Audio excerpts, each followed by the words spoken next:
Hey everybody, welcome to Greg's Beer Reviews. Let's go see what's in the fridge today.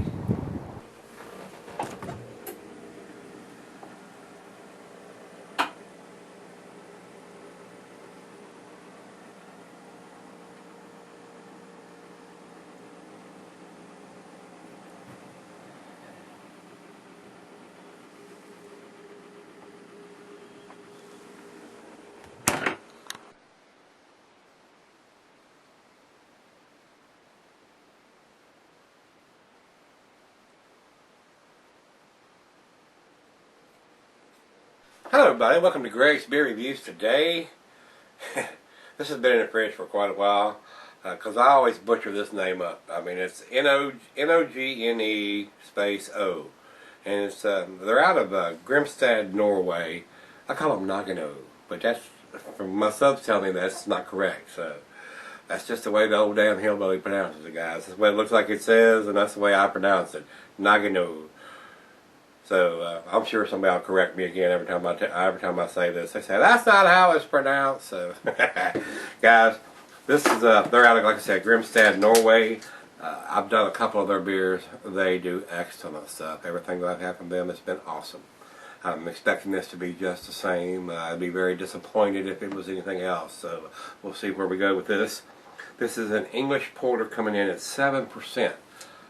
Most of the English porters are not 7% to my knowledge. Most of them are session type beers, fairly light, between 3.5 and 4, maybe 4.5 at the most. But most of them are fairly low alcohol ABV beers to be sessioned. So that's what the porter was. It was something that could be drank during the day without getting your shit faced.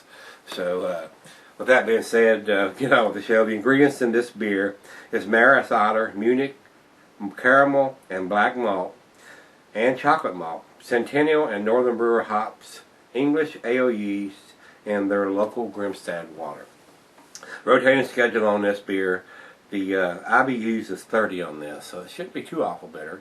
The food pairings, cuisine is barbecue, Latin American, and cheeses of the earthy Camembert and Fontina. And the meat for this is beef, shellfish, smoked meat, grilled meat. Any dark chocolate will go well with the porters. The cheeses, most of your cheeses go well with your darker beers like this. And red meat, of course. The glassware, pint glass, becker, the tumbler, the mug, the sidel or the side. I got the pint glass for this one. Not quite, I could put it in the snifter, but we're going to put it in the pint glass today. And the beer being 7%, yeah, it's going to keep for a while. A year or two, maybe even a little longer. So I can't think of anything that would deter from the beer. So guys, let's get the cap off this thing and see. They're pretty impressive company. So let's see. Let's see if this one lives up to the reputation.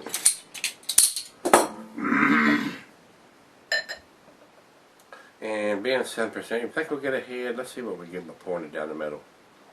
We're going to get some little creamy effect here. Look at here. We might even give us a whole finger. Alrighty. And this was bigger than a 12-ounce bottle, of course. Look at that. Give us a 2-finger head on that one. Look at that. Some of my subs would be proud of that. I'm not a big foam head fan, but sometimes I do that just to see what happens. It looks fairly thin in the glass, but it is very, very dark. I do get some ruby light tinges around the outside of the glass. Just around the outside. It is too dark to see anything through the center. So it is almost to the dark as Tim's tractor oil. So we'll see where this goes, guys. Let's get a nose on it.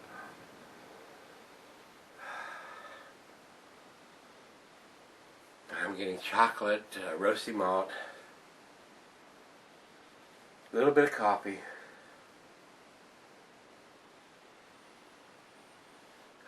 Smells wonderful. Is there some, maybe just a little dark fruit in there, maybe some raisins or figs or something.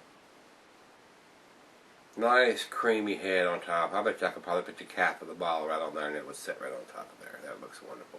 And it's dissipated down to 1 finger, so we've lost a finger in the last 30 seconds or so. So it's going pretty quick, guys. Smells wonderful in the glass. I definitely get the chocolate there, so cheers.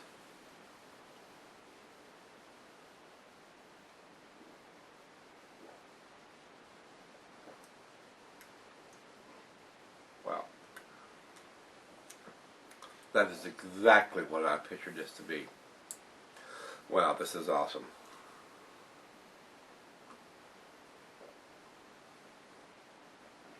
Wow. Wow, wow, wow, wow, wow. My hair should be blowing off my head right now. This is awesome.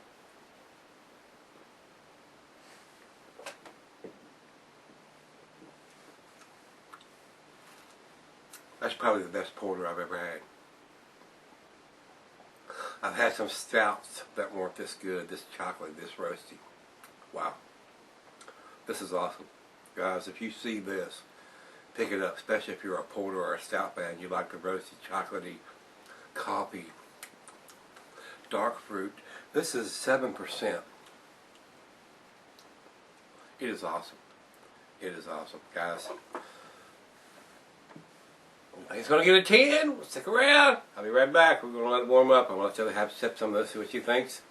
Wow, I'm blown away. Stick around. Alright guys, I'm back. Wow, this is awesome. This is very awesome. Went back and did a little research on this beer. I'm calling Nogne O. From what my subs are telling me, and when I'm looking on the internet and they're saying the O is like an A, so it should be like Nogne instead of Nogne O. So if I'm wrong, let me know. But if I want to chug on the Nogne.